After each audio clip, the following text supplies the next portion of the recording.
thank you. By the way, to have Dave come all the way out here to hear me, that's wonderful. Thank you. A lot of pressure there. Usually people stay away when I talk, so nice to have the reverse going on. Well, first of all, thank you, Barbara, for having me, and thank you for the. She's such a good writer. She does the publicity write-ups, and it makes me and my topic sound a lot more interesting and impressive. She actually, also when I was earlier this week, I was trying to figure out what I was going to talk about. The truth is, planning commission business is kind of dry and boring a lot of the time. And I was looking over a lot of these things that I was thinking and wondering if I should talk about this or that, and a lot of it just seemed too dull. But Barbara's write-up on the publicity write-up was actually a lot more interesting than the stuff we were doing. I ended up taking a lot from her write-up, a lot of ideas that she suggested. So she may actually know a little bit more about a couple of these things than I do. But anyway,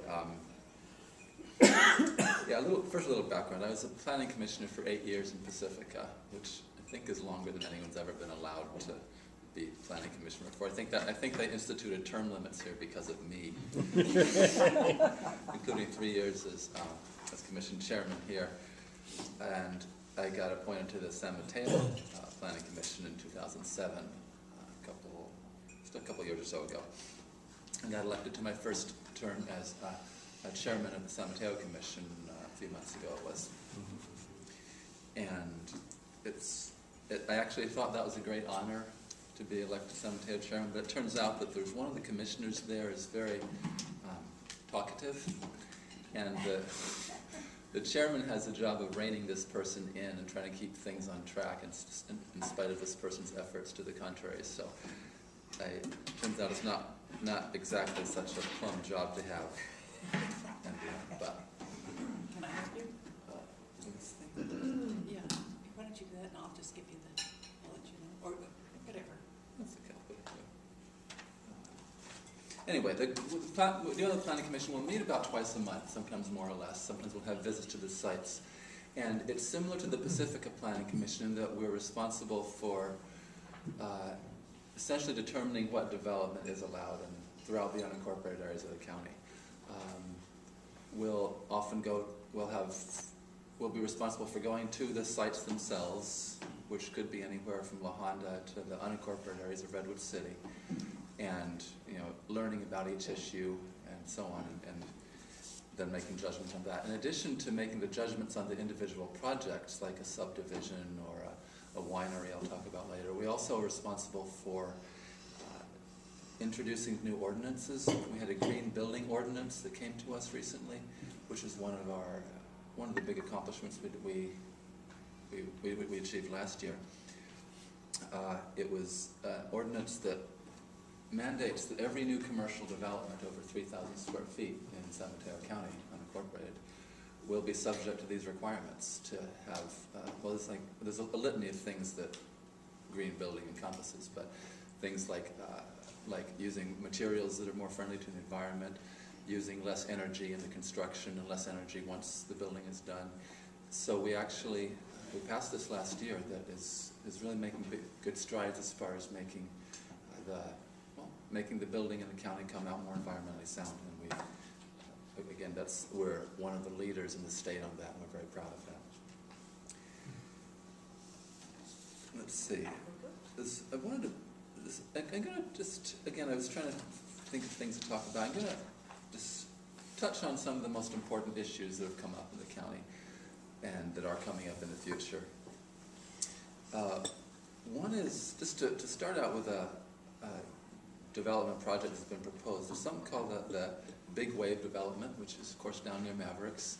The development itself has nothing to do with surfing, but it's in the area and it's a catchy word, so they called it Big Wave.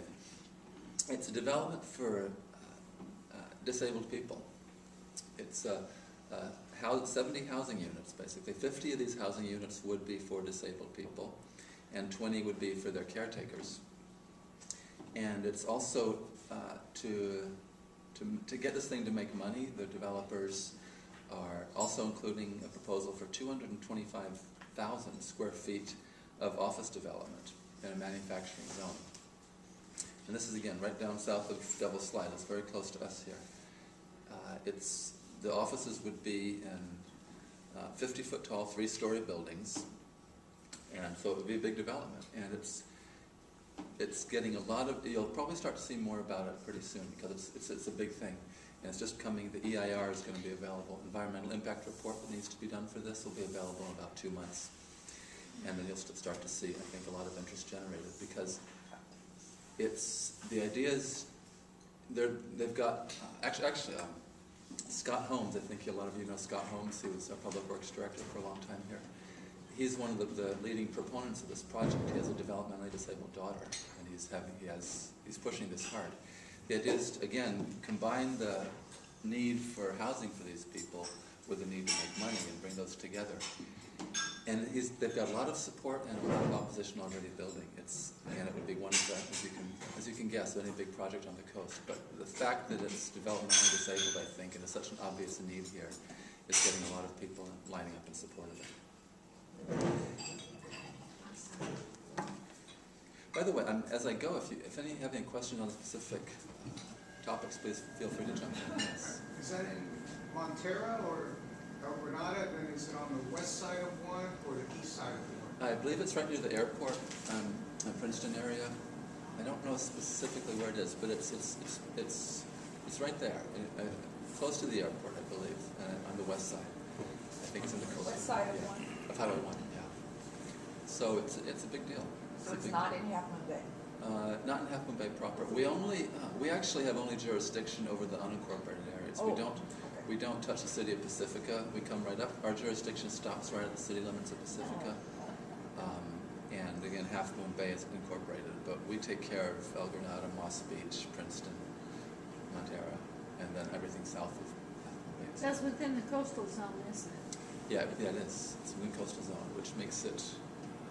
You speak up, please. Yeah, it's within the coastal zone, which makes it even more, of course, more challenging. I'm glad you asked that question. The coastal zone is, for those of you who don't know, the California Coastal Act, Prop 20, back in 1972, was passed by the voters as a way of protecting our coastland from our coastal areas from overdevelopment, from inappropriate development, from environmentally damaging development. And that established a coastal zone, which is generally speaking everything west of Highway 1. It's 2,000 yards. Yeah, 2,000 yards, and within Except in Pacifica. right. It's within cities that is different, but it's the general idea. Without to get into the specifics, is to things that are west of Highway 1 or relatively close to the coast are subject to control by what is now called the Coastal Commission. And Coastal Commission it's essentially a commission like us, like the Pacifica Planning Commission, like the San Mateo County Commission. But that it's the next level up. If somebody doesn't like what we determine, they can appeal it eventually up to the Coastal Commission. They have the final say on everything, and they're the ones that set the policy at the highest levels. And there's a lot of people have a lot of opinions about them, but I think they've done a remarkable job in the past 30-something years, keeping our coast relatively pure. If you look at the coast of Northern California compared to a lot of other coasts around the country, it's amazing what they've done. The policies they put into place as far as concentrating development in certain areas, just to prevent sprawl, encouraging agricultural use, and a lot of other things like that. They also require, but this is another thing that Barbara mentioned, they require each community to have a local coastal program. San Mateo County is currently working on a local coastal program, which is basically a urban planning document combined with a set of policies to enforce that. And we are, again, that's by requiring that of every county, San Mateo, etc. They can ensure that there's local control of the coast, but also that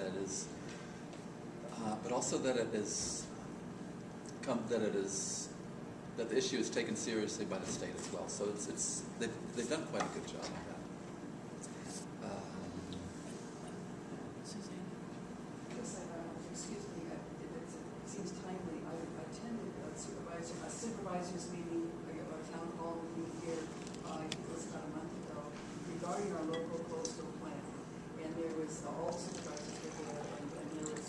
speak up?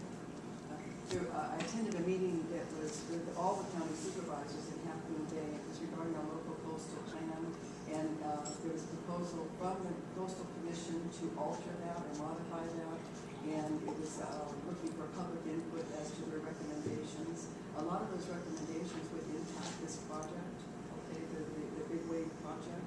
So a lot of public input, like you said, from both sides came out and was very, very passionate about either for or against this particular project. And I'm just wondering about what your input would be on that, because they were proposing to have no wells, no wells. They were limiting growth, okay, down from 70, somewhere around 75 single family a year, down to 40 some odd a year. But also that this low income housing projects like this, it would be that wasn't going to come into that. That was going to be part of that figure. It wasn't going to be outside of that figure for controlling growth. No wells, no septic tanks. It was very, very restrictive. The supervisors took a position at the next meeting that I went to basically reject the request by the Coastal Commission to modify the local coastal plan, and now they're in deliberations, I guess, trying to negotiate that out. How would that affect Big Wave if, from your perspective? A great question, yeah. That issue is, I was just about to touch on that issue. What she's talking about is so San Mateo County is updating our local coastal program, coming up with a new plan. And one of the things that we want to do is we're trying to reduce the allowable number of units on the coast from 125, which is currently what's allowed, down to 75, which is a pretty big reduction in the available housing. Is that per square mile? Or That's what? for the whole mid-coast. Let's see, this is for the mid-coast area, I believe. Urban, they would call it urban mid-coast, which is Montara, Moss Beach, El Granada, Princeton, that area. But that's the Coastal Commission goes to the water's edge, is that right? The Coastal Commission's jurisdiction includes the coastal zone, which is, you can think of it as a strip along the ocean. Yeah, but as I say, that's to the edge, to the water's edge. Oh, do they? You mean in the water? Yeah. That's I think it's to the shoreline, isn't it? well, it's is the high tide? Mean high tide. Mean high tide, I suppose. Well, I think they have jurisdiction over the easements, over the issues of the beach access, but that's different. This is land use planning, so I have no clue what happens in the water. Well, no, but some but places, it's- yeah, like it's- Los Angeles, they actually build right up there, but they have to build high to build the houses up so that when the tide is high, it comes in. That's why I asked to the water's edge. I don't think that there's no strip between where you can build on and the water. That the coastal commission does not have jurisdiction, so they can take care of everything basically. Anyway, so we're trying to reduce that number of housing units allowed to 75, which would put a crimp on obviously larger developments. Now I believe that's an excellent question. I'm not sure the details, but I believe that. First of all, the Coastal Commission itself, the staff wants to recommend that we reduce that to 40 units, even lower, which is well, quite extreme, as you can guess. And the county thinks that reducing it from 125 to 75 is about right. But as far as the big wave, I think, and I'm not sure about this, but I'm pretty sure that something like that would be exempt somehow, and I'm not sure if it's because it's low income related or developmentally disabled related or part of The way our attorney at Samfire is interpreting it, that on government affairs is that it was actually set aside, that it wouldn't be part of that. The way the Coastal Commission wrote it, any low income housing would not be a part of that program. Okay, where before it's exempt, now it's exempt from those. Okay, Dave? I assume you're talking about 40 per year, is that what, is that an annual 40, limitation? yeah, annually. And I'm curious, do you know how much is currently being built over the Yeah, last 5-6 years? it's roughly, it goes up and down with the economy, but it's never really been above 70 or 80. Yeah. On the busy years, we get about 70. So our reduction from 125 to 75, the one we're recommending, would be sort of just to make sure we didn't have problems in the future, whereas the Coastal Commission staff recommendation down to 40 would really be restrictive. My understanding is it's about 7,500 infill lots, okay, and that it would take then with the limits that the Coastal Commission is recommending, it would take 80 to 100 years to build out what has already been subdivided, okay, and as far as infill. The other is that they were proposing that retirement, that basically if you wanted to build, that you would end up having to, if you had a lot, you would end up buying another lot, or if you have in conjunction with each other, contiguous, you would retire one lot in order to build on one. Okay, so that was something else that was being, I know the supervisors were quite concerned about that and asking for information on it, so. Yeah, that provision, the retirement, I don't know about that one. Yeah, But that was interesting. But what's also interesting, good question. I'm finding myself a bit lost. Why 40 or 75 or 100? Is there some rationale for that, or other than picking it out of the east? It's like a lot of numbers in life. We sort of do some research and then pick something out of a hat at random. You do the research and just decide what you want. Research, yeah, basically, yeah, so. I'm on part of the San Mateo County Transportation Authority, and these type of measures are being put in place to help grapple with density population on the highways in addition to anything else, because we do have problems with commute traffic, and we will have more problems as the population grows. So we're trying to keep down, or they're trying to, not us, but they're trying to keep things down so that it won't hit us as bad as it could hit us. Yeah, but the answer is basically we saw that things had been developing in the neighborhood of 60 or 70 units a year, and we didn't want to make it too restrictive. We wanted to put some sort of a meaningful limit on how fast things could grow, but not make it too restrictive. And that I think the numbers of about 70 per year that we've been getting lately during good times was sort of a guideline. We didn't want to make it. We didn't want to cut back any big chunk of development. We wanted to make sure it didn't get too bad in the future. So, in one sense, it's arbitrary, but in another sense, there's rationale behind it. But I want to touch on the other thing you mentioned about using things like not allowing new wells or water hookups, that kind of thing. One thing that jurisdictions do quite a lot, which I have a problem with, is as a way of restricting land use growth, land use planning, or urban growth, residential growth, instead of doing it the straight up honest way and simply saying, well, either saying we'll only allow 70 houses, or we'll make these restrictions for this neighborhood, these restrictions for that. People will use other tools as a sort of way around the need to be honest about the restrictions they're doing. They'll simply now allow no new wells. They'll use some sort of water moratorium to prohibit development. I don't think that's a very honest way of doing planning. I think it's a way of using some other... Yeah, it's a way of using some trick to get around what you really want to do. I mean, I'm all in favor of restricting development. I'm an environmentalist, a Sierra Club member, etc. I'm all in favor of that. But I think it should be done in an honest way. I think if we're going to restrict development for some reason because we just don't want so much development, let's say that, rather than saying we don't have the sewer capacity or whatever. So that goes to what you're saying. I strongly feel that, yes. Because I know in Montera that in all fairness, the people that are on a well, are not using the system, are still, I don't know if people are aware, but they're paying heavy assessment fees to eventually be on a system. And it's really, I know it's very punitive. It's a big disclosure if you're selling a property in Montera to let people know what that's going to cost you, and you're not using the water. But you're paid a very, I mean, we're talking thousands to be it's assessed onto your property taxes, and yet you're not even on a system. So and it's a way that you do from your overall. Yeah. Like I said, if they could be honest about it, I'd be happier with me. Okay, one of the one of the most interesting things we actually had was a winery. What I want to talk about. There's the winery, Clos de la Tech Winery. It's I think a medium-sized winery up in the La Honda area. They wanted to expand.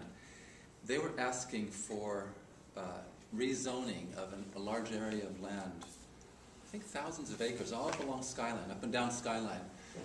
Rezoned that to Scenic Winery was the title of their zone, which is, I think, creative title, but the idea was to take a lot of open space land that's currently just used for grazing and allow wineries on it, allow both vineyards and wineries themselves, which could have really changed the character of the whole Skyline area, because there's a lot of land up and down there, that's right now it's just hills. You have a few wineries starting in, but to rezone that to allow larger wineries that can produce more could really have made that into sort of a miniature Napa Valley.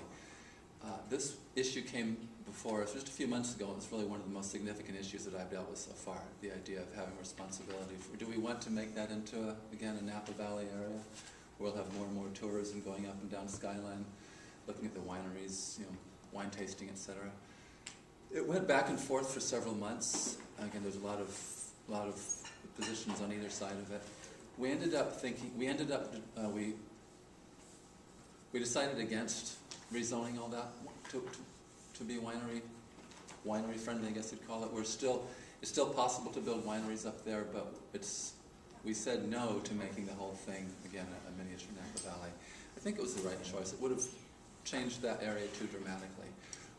This particular winery itself, though, they're still working on a small, good-sized expansion, and even with this one winery, let alone rezoning the whole area, there's huge issues come up. The main source of water for La Honda is located. One of the main sources of water is located right on this winery's land, and there's a lot of worry about impact of the growing winery on the quality of the water. Wondering if more irrigation on this winery site will spoil the water, or if it will cause any erosion or slope stability problems, and so on. It's one of the, up there. There's a lot of people up on Skyline, like Pacifica, like Woodside, that care a lot about their environment. And whenever something comes along like this that could dramatically change things, it gets a lot of opposition out there, and that's what's happened in this case.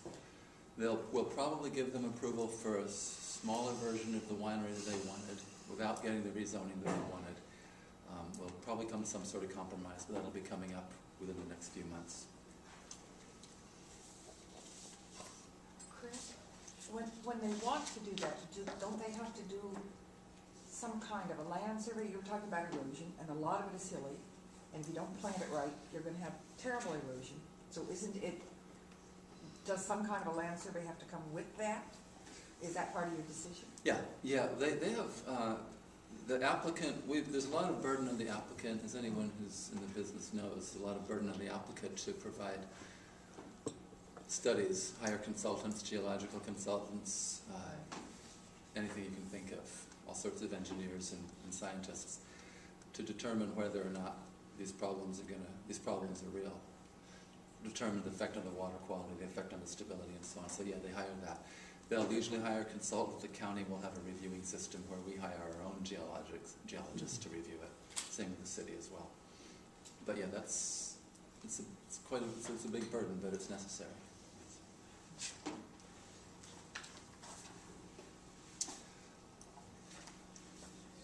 This next one, the Pilarcitos Quarry, I wanted to mention briefly. It's funny though. Supposedly I have these notes that we talked about, that we studied something on the Pilarcitos Quarry last year, and it was in this article about the commission, about myself in the Tribune, and I simply have no memory of this. Which I think, I don't know. Not my article, somebody else's. I think it's like, I was reading this article about me, and it contained quotes that I was saying, and I have no recollection of saying these things. Again, not my article. I'm sure I said them and simply forgot about it. But just briefly, the noteworthy thing about it was a Pilarcitos Quarry, apparently, although I don't remember, wanted to expand. And I'm using this as an example of the kinds of things that the county can do as part of the planning process as a tool to help encourage environmental preservation, encourage good development. We essentially negotiated with the owner of the quarry to scale back what they wanted to do with their quarry, scale back the expansion they had in mind. And we turned down their expansion until it was smaller, and then in exchange we included a provision that obligated them to put a large amount of the land to devote that to open space, which is the kind of thing that it's the kind of thing that you can do in the planning process. Essentially, exchanging development or expansion rights for open space that benefits the whole community, the whole county. And this was a classic example of that. And it was just, yeah, we'll give you a little less what you wanted, and you give us some open space, and that's that. And it works fine for everyone now. They won't get the development they wanted, but they'll get something, and again, the people get the open space. Another example of something we can do is the Williamson Act. It's a Land Conservation Act. Barbara knows a lot about this through her work on the grand jury as well. It was originated back in the 60s, but I guess you'd say it's being updated now because there's some legal issues involving it. There's some controversy a couple of years ago where we weren't enforcing it well enough. But the idea is to enter into contracts with landowners down the coast where they agree to keep their land agricultural as opposed to developing it. And in exchange, we give them tax breaks, so they have a much lower tax rate. It's one of the better tools I think that we have. So we have over 350, almost 400 contracts with landowners up and down the coast there, where they agree to keep it agricultural. Of course, there's a pretty big cost to the tax rolls. I mean, you can imagine if we allow all that to develop, we're going to get more and more taxes. So it is controversial to some extent. But I think in the case of the coast, where the land is so precious, there's only so much coastal land. I think there's generally pretty good public support for keeping that as open space agricultural as much as possible. There was the issue that came up in 2007. I think this is what Barbara was mentioning as well in her little blurb, was that the county wasn't complying with the act well enough. Where some of the landowners were apparently using their land for other purposes and still getting the tax breaks, and so we're trying to get them to comply better. Do you have any more to say about that? I can't. Yeah. I'm Okay, that's right. Well, I can say whatever I want. Yeah. That's why I want you to talk. Okay. And so if I say something wrong, can you tell me it's wrong? You can't even say that. I don't know. It's kind of I learn as I go. You mean we have no control over these people except to give them tax breaks? Other than that, they can go ahead and build on it or whatever? No, it's a good question. It's a very good question. I'm not sure of the details of that. I mean, I think what Earl is saying is, why don't we simply zone this whole area agricultural? And it is to a large extent, I think, and again, I wish Barbara could speak, because she probably knows this better than I do. It's a very unusual situation being an ex-grand juror, because the judge tells you that there's a lot of stuff you can't speak to directly if you've heard it in testimony.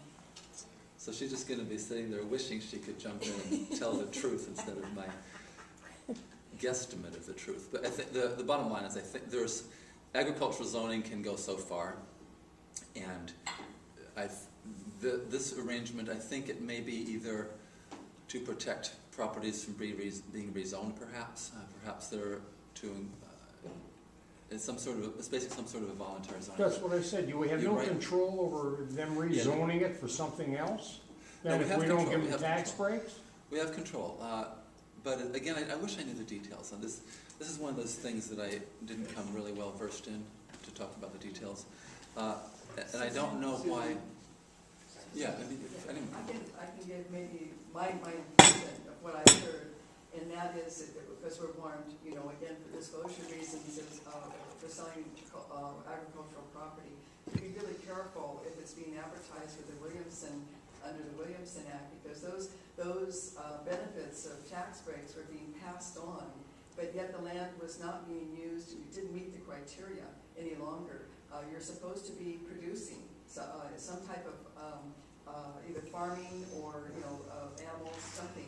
You're supposed to be meeting that in order and producing producing and selling, and anyway, large estates were being done, and where it's just homes and the land, but they weren't producing anything, and they really should not be getting those kind of tax breaks. So yes, I know Santa Clara, my understanding is that Santa Clara County just had a whole big revision and really found a lot of abuses and a lot of tax revenue that was lost.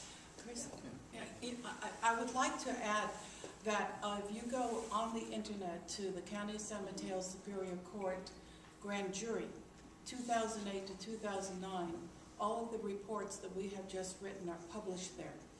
And the Williamson Act investigation and the reason why it came before us will be there. It's about, is it 21 or 23 pages? I don't know. There's so many reports that I've written this year, I don't know anymore.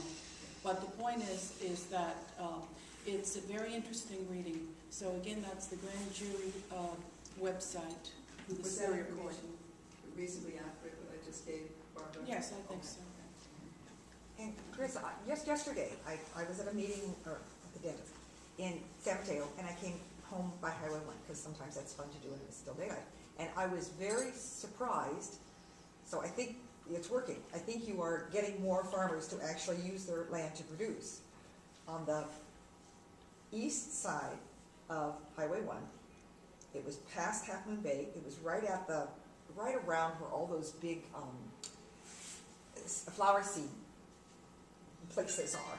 But there's some land closer to Highway 1 that has always just sort of sat there.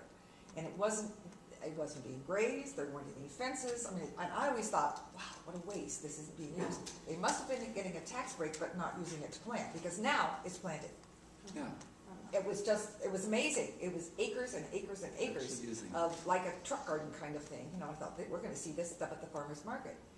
And it hadn't been there before. It wasn't there last year. Yeah, I think that's actually a good chunk of it right there, is that it's not, the idea of this Williamson Act isn't just to keep it from being developed, it's to actually keep it in viable agricultural use. So if something is zoned agricultural, that doesn't mean you are forced to grow stuff on it. But if you want the tax break, you actually have to, in fact, that's part of the issue now. I'm not sure if it's what the grand jury is. You mean to tell me then that they would just let that land, if we didn't give them the tax break, they'd just let it go to They waste just or let it sit whatever? there. It would sit there. It wouldn't be used They'd for still get commercially tax viable. break, but they'd sit there. Part of the abuse that's occurring to William in this issue is that developers would get or landowners would get the tax break and just let their land sit there not being used. And it's a pretty substantial tax break. Yeah, it's a lot of money. So the idea is actually, again, not just to keep it from development, but to keep it a real farm. So you're trying to stop the abuse. Right. Part of the national problem, I had uncles who were farmers in Kansas, and I remember as a little girl going, and they would fuss and stuff their neighbors who were taking the money from the government not to plant. And then they wouldn't plant, not to plant a certain thing, because it was an oversupply of whatever it was, corn, wheat, whatever it was that year. But then they wouldn't plant anything, but they take the tax break and they go on a trip somewhere. And my uncles just were furious. Why would anybody, first of all, let your land sit there and not be used? I mean, a farmer farms, or at least use it for grazing, something, you know. But they were just livid that these people were rooking the government by taking the money and not planting some other crop that was needed. Yeah. Instead, they were just doing nothing and taking the money, Sure. making more than they could have made if they planted whatever and sold it and at a lower price, you know. Yeah. So it's an abuse Yeah. that you don't always know is an abuse, you know, unless you're actually on land. I've always been told that the only stupid question is the unasked one, and I hope you forgive me if this is off base, but going back to the previous subject, where you say you trade off, like you can build on this lot, but you have to keep this lot open space. It wouldn't take a rocket scientist for a developer or an individual to figure out what you were going to say and then ask for more than what they wanted. How do you decide what the county should actually demand of that property before trading off for something? It doesn't take a rocket scientist. That's a pretty standard technique. Although And you'd be amazed how few people actually understand that. We see it from the planning perspective, we see it a lot, where a developer will, if I were a developer, I would come in asking for 300 houses on my property Right. and gradually negotiate down, because the opposition will always compare how well they do, how effective they've been at knocking you down. They'll take your highest number and try to get that down. So if I really wanted to build 20, I'd start with 300, and then everyone would be happy. If I wanted to build 20 and I started with 20, I'd get cut down to 5. So the answer is again, it's not a satisfactory answer to your question, but there are, as far as the specific issue, as far as we're trading off and so on, there actually are some guidelines. I'm sure I don't know exactly what they're used. I think that was something Susan had mentioned. The specifics of that program, I don't know, But there are some baseline. yeah, the baseline Base. guidelines. Guidelines to determine that you don't trade away the whole fund. Right, yeah. Chris? Yeah. Regarding the Williams Act, didn't the governor just stop that tax break? Really? Yeah, I think, well, it's in that, the one that the Steinberg is, I'm not sure if he's suing over that one or not, but. Stop completely. Well, if I I defer thought to you, certainly. you know how you get that list that's forever changing? Yeah. But I believe I did see the Williamson Act in there, that Well, would that's be, fascinating. so that would have been just a week ago. You might expect. I've not heard anything about it. You're presumably right. So, in that case, disregard everything I just said. Well, No, I'm not sure what it is, if there's some sort of conditions on it, or if they're stopping completely or whatever, but it's certainly, that would be big news, and I'd be interested. In fact, if you find more on that, if you could email me or something, I'd like to. let me see if I still have it. Can I say this? Yeah, I would caution everyone to understand that everything is in a state of flux in Sacramento. So anything that stopped last week may start up a month from now. Right. So don't take that as if there's no problems. I would ask you to go to the Superior Court's website, Grand Jury, 2008, 2009, to find out about a whole lot of problems in San Mateo County. Chris, you mentioned something about a coastal development group being formed in the county. local coastal program. The LCP, the Local LCP. Coastal Plan. Yeah, I'll talk a little bit about more. How do you get on a mailing list for that?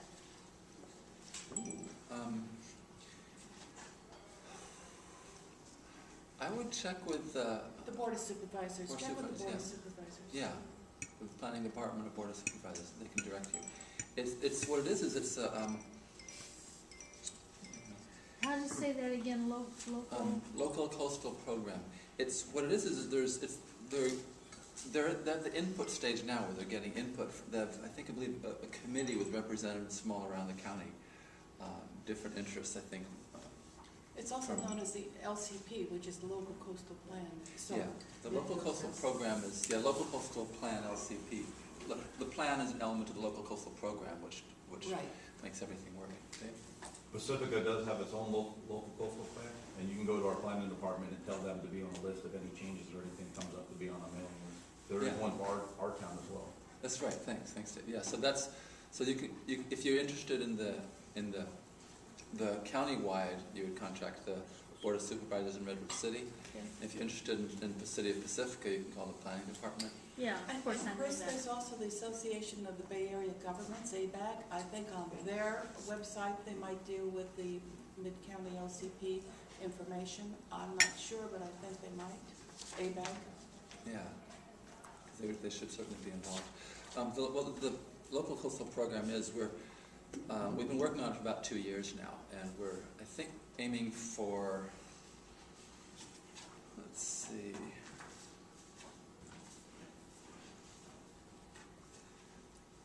yeah, probably this will probably be going to the full Coastal Commission in December. In the meantime, it's sort of at a local, or at the county level. And we cover infrastructure and public services, for example, how transportation will be dealt with, not just cars, but buses, bikes, pedestrians. Well, when that report comes out, if I called you, would you get me a copy of it? I can certainly direct you. Okay. Yeah, I'd be happy to hear from you.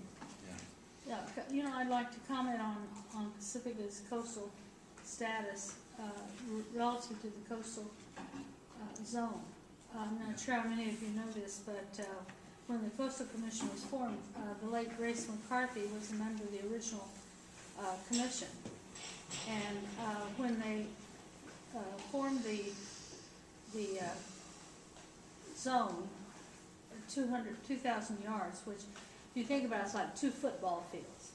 And the single exception in the state of California is Pacifica. And Pacifica is Highway 1. Well, you and I we all know that there are places where there isn't any coastal zone here, through Lindemar, for example, where the highway sits on the beach. And I'll always oppose development in the quarry lands for the simple reason it's the only stretch of coastal land within that coastal zone that we have left. There isn't anywhere that Highway 1 is 2,000 yards from the ocean. And that's the only stretch we have left that's not already trashed or developed in Pacifica.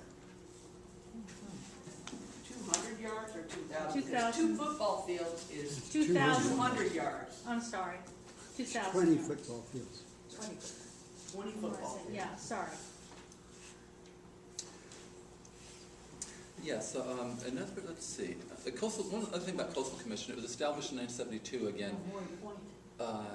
Their Coastal Commission is making an increasing effort to be involved with local issues more directly, to have them. In the past, we've had a problem, both in Pacifica as well as in San Mateo, where the Planning Commission did one thing, and then we get appealed up to the Coastal Commission through the process of appeal, and they would simply come up to, they wouldn't have the local background, they'd come up with a different decision and would not seem to necessarily respect the local authorities, the local decisions as much. Well, in fact, just last week, I'm not sure if you're aware of this, but there was a Coastal Commission we went to a Coastal Commission meeting in the city addressing this issue, and there's sort of a resolution made for the Coastal Commission to indeed try to have more dialogue with the local commissions, the local planning staff, local elected officials, and so on. I don't know if Sue, you may have some, I don't know if you're aware, if you had any. I was not able to attend that meeting, no. Yeah, but it was, the idea is, again, there's sort of this ongoing conflict where the Coastal Commission is seen as this big thing in Sacramento that overturns everything else. And the idea is to try to increase the communication between Sacramento and localities, and I think that's very important. Just a couple of the little issues. One of the big issues that's come before us now is watershed protection. There's always a conflict between adding more and more regulations to any development as far as impervious surfaces. For example, when a builder wants to build something, say down Pescadero or whatever, there's a tendency for either the commission or the government to insist on say driveways that will, instead of just causing runoff into the watershed, will actually absorb, the water can go through it. They'll absorb the water, it'll go directly down into the soil then. And that'll make the watershed, reduce watershed problems. So there's standards that the state has for those, and we're working on essentially trying to get a little more strict than the state standards without being too strict to be unreasonable. And that's the kind of back and forth that you see going on at our level. We're trying to put regulations in place as much as we need to without unfairly burdening someone with unreasonable requirements. That's one of our issues there. The last big issue I want to talk about, and then I'll talk about my Joan Baez anecdote, which is my highlight of my time on the commission. There's something called the Highlands. It's an unincorporated area near Hillsborough, just on the edge of Hillsborough, that I think is, in one sense, is a classic example of what we talked about, a developer. They first proposed over 100 houses there decades ago, and it gradually got scaled down to 80, to 50, to 25, and now they're proposing 11 houses on huge lots of acreage, big area. Of course, even at 11 houses, since this is right next to Hillsborough, there's all sorts of opposition. There's so much opposition, we actually moved our planning commission meeting, instead of having it in City Hall or in County Building, we actually moved the commission meeting out to a community center in their neighborhood. And we had, like, I think 100 150 people out there, telling us, how there's no geological studies, the whole hillside is going to come crumbling down, and this doesn't fit in the neighborhood. Well, of course, any new building can be said not to fit in the neighborhood that's there now, so there's a lot of opposition that way. Geotechnical stability has been a huge issue there. We actually have gotten so involved in the geotech studies there that we've commissioned a special study where instead of just simply drilling down into the dirt, we're actually drilling a big hole and then lowering a guy down there to scrape away at it. Because things go much farther than they would in Pacifica. When you're talking about even 11 homes next to Hillsborough with all this opposition, you have to be so careful just to get every teaspoonful of dirt and make sure that the liquefaction potential is blah, blah, blah, blah. So that's a challenge. And the county pays for all of this special treatment? No, the county pays for the peer reviews. We have to review everything. We hire geologists to check it all, but the county mandates how much they have to do, and then the developer will, of course, pay for the guy going down to the hole with a teaspoon, and then the county pays for a geologist to review it, basically. But it's tough there. I mean, there are a lot of areas in the county that are like Hillsborough and Woodside where there's lots. I mean, Pacifica has a lot of organized opposition, which is wonderful as part of the process. But there are parts in the county that are, in some ways, even more organized because there's more people with more at stake there. It's huge. There's one of the things that Barbara mentioned I was going to talk about that I actually have no clue about, and someone else has. Post. Do you want to? No. Okay, Peninsula Open Space Trust. It's one of the things that I heard of and know a little about. If anybody, like Sue or someone, if you know about Post, if you wanted to say just a few words on Peninsula Open Space Trust. No, that's not my, I don't know a whole lot about that. Okay. In that case, I'll let it slide because no one seems to care. I think they're the largest landowner on the peninsula, I know that. Yes. Yeah, that's about the extent that I know about too. So my highlight was meeting Joan Baez on it. So ever since the 60s, I've loved Joan Baez, right? And I'd been on the commission just a few months, and I was sitting there at one end of the dais, fussing with my notes, and then I heard the chairman say, okay, the subject was a horse park in Woodside. And I heard the chairman say, the next speaker, Joan Baez. And the name jumps out at me, and I'm kind of thinking, so it's like, you don't know what to expect. So I was convinced, she must mean John Baez. I couldn't believe it was like, good, Joan Baez. So she's talking about John Baez. It must be some name that sounds like Joan Baez. So I just didn't pay attention, kept writing notes. And sure enough, Joan Baez walks up to the podium and starts talking about this horse park across from her house. It was her. So, and I wanted to just tell everyone, don't you guys realize this is legend up there? Joan Baez is talking to us. And everyone was listening to her all seriously as if she wasn't some superstar or something. I was quite starstruck, but during the meeting I made a point of being very serious and asking her serious questions and referring back to what Ms. Baez had said about this issue, but I kept wanting to get up and scream and tell everyone what's going on. But I did after the meeting, I did make a point. I just, after your anecdote, I wanted to add something. After the meeting, I made a point of going up to her and saying how much I was appreciative of her music, and I think she appreciated that as well. But the funniest part of it is when she came up to us at that first meeting, she was protesting against the horse park because I have no clue why. She just said vote against it, so of course I voted against it. Then we sent it back for revisions, and it came back to us a couple months later with the revisions, and she came up again and she said, I'm satisfied with the revisions, I'm in favor of this project, so of course I voted for it. You can see how easy it is to buy my vote. I just want to add that Chris and I seem to have a little similar anecdotes, because when I was covering the Board of Supervisors back in November of 2007 for some other issue, I got there late. It was the first time I'd been to the board in I don't know, years, and so I was trying to, well, where do I sit? And two women took me under their wing, and they gave me the information, and they just more or less were my tutors for about a half hour to 45 minutes. And like Chris, when they called Joan Baez, she gave me her purse, and she got up and Joan Baez. And the last time I had seen Joan Baez in person was like 1966, and she had hair down to here, and this little lady, and of course she looked bigger than life. But this time, she's still a very attractive woman, but now she's a Woodside matron, as it were, and she like shrunk, and she's so petite, and I couldn't get over it. So it's interesting that we Pacificans would be both entertained by Joe Biden's report at the Planning Commission. Yeah, And she was on the news today because 40 years of since Woodstock. And she was 28 at Woodstock. Yeah. And so she was talking about her experience there this morning. Is she 30 yet? She's 30. This is 68. She looks darn good for 68. I hope I look that good when I'm 68. You will. Really You will. Yeah. Thank you, Jack. Good.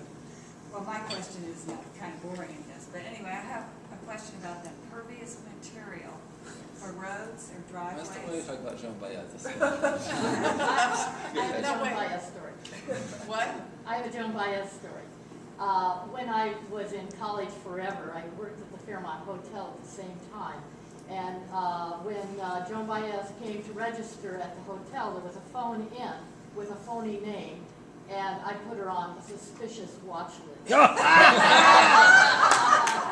Of course you did, Catherine.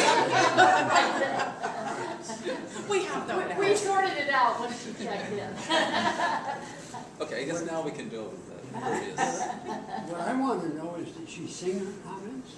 No, she didn't. I was very disappointed. But the thing is, when you know somebody that is that iconic, I couldn't help, I don't know what the subject was they were talking about at the meeting, because I kept on putting her back with her long hair and thinking of the song she used to sing, and I realized that I was missing out on what I did.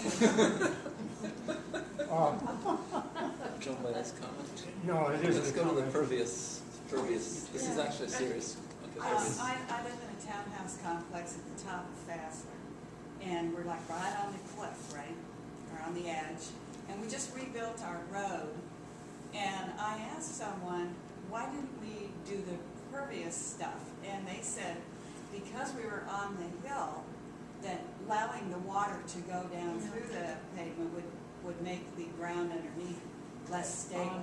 So instead, they made sure that it drained and goes back out onto Fassler, because it wasn't going out there as well as it should from the original design. So are there cases when the pervious material is not the right choice? The specifics, I don't know the details of the specifics, but the point is, the broader point is that there are a lot of these cases where what seems like the obvious scientific solution is not so obvious.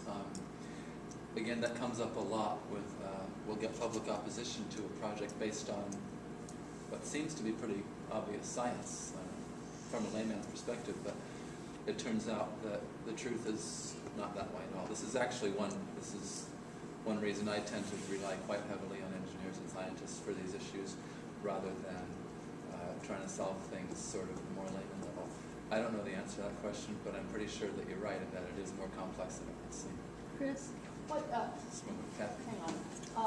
What is the, on the green building county ordinances that you mentioned, what is the commercial, is it LEED rating or is it higher than LEED? I think it's like gold lead or something, 50 points as I recall. Gold rather than platinum? I believe it's gold, yeah. Yeah. Platinum is, of course, optional. And this is for everything over 3,000 square feet. Yeah.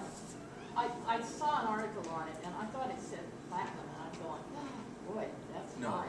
platinum I think is 100. You may know more, Dave, but platinum is. For those who don't know, there are different levels of how green you are. There's gold and silver, platinum, whatever they are. But this ordinance we have is basically just the minimum, which is a start anyway. You had a question, Shirley? Yeah, And then Brian. I wanted to kind of go back to that pervious driveways to explain the importance of this. what happens with development is you have directed runoff. Instead of rain storms soaking into the hillsides, the water's directed, and this creates erosion. And this is why our, for example, San Pedro Creek is no longer shaped like this, and it's now shaped like this, a V, a deep V. It gets deeper and deeper, where normally it would be a shallow creek with a broad floodplain. And that directed running is constantly eroding not only the creek, but hillsides, everything. This is how come our hills slide, is because we're directing the runoff into specific areas. And the concrete does this. And the idea that they have a pervious material would allow more water to soak into the land, and that would also be good for sidewalks, and I'd sure like to know what that is. Yeah, I know the city of Pacifica's discussed that some. I don't know the exact details of when it's more appropriate than others on when that. In Valimar, they have it. If you build in Valimar, you have to do a pervious material sidewalk where there are no sidewalks. So if you build one house, you may have a sidewalk of pervious material just for that house, and then nothing on the other side of it. And also the big complex on the top of Gateway, Is that pervious too? they are making them, in order to turn that into condominiums, they have to do all pervious materials for their driveways, redo their driveways, and their parking area with pervious materials. Good question, Earl, sorry. Yes, there's a notice outside there I'm sure it is. about the restaurant closing down, and the only reason I'm mentioning that is because it's the first stage of getting rid of the golf course, which I think is a stupid thing to do. If Pacifica doesn't take it over, then we've lost our minds. And there's a notice outside there on a board, on a blackboard, that'll tell you where to sign in. It's a petition to keep it open, whatever. And The restaurant? What? Yeah. They're The closing it restaurant's the permanently first or thing. temporarily? The first thing. Newsom wants to close it according to what it says there. You can read the notice outside there. And I just wanted to throw a little bit of minutiae in here. The Joan Rivers, they were worried they gave her a mammogram, but they had to take a picture of the top of her head to get it. You'll catch on in a minute. Okay. I think so they're closing the restaurant? They're closing this restaurant Yes. permanently? When is this going to happen? They've been talking, there's been, Sue probably knows more than I do, but they've been talking about the possibility of San Francisco taking over this. Well, this is owned by San Francisco. San Francisco wants to do something else with their golf course, basically. And the question is whether they're going to or not. Well, I think we it's have to all keep fighting that. Pardon? Fighting for the golf course. Yeah, and that's, I mean, both Sue and I are on the city's golf task force. And I mean, I've just recently was in San Francisco at a meeting with San Francisco.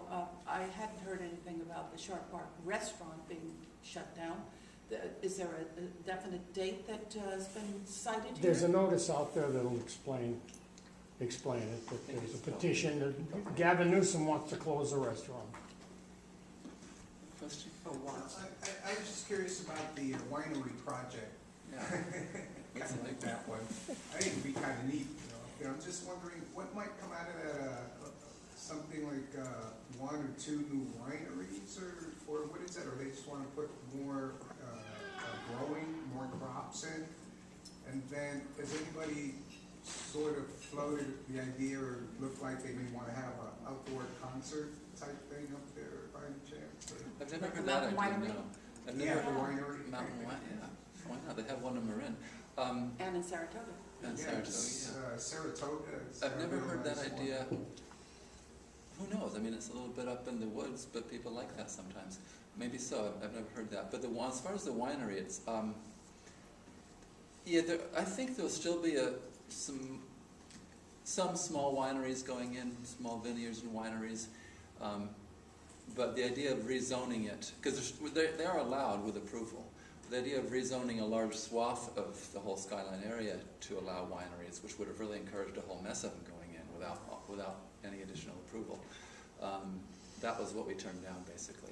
But yeah, there's still an opening for more and more small wineries, and I think gradually over time we'll see a few more of that if they're economically viable.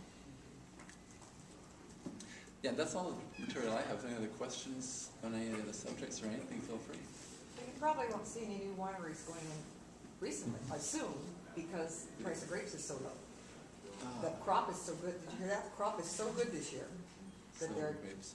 the price is gonna be really low, so the wineries and winemakers are all upset, but for us, wine is gonna be much cheaper. All the good stuff is gonna be cheaper, because there's gobs and gobs. I'm surprised they weren't talking about not picking or just storing crop, because they were so upset that they had too much.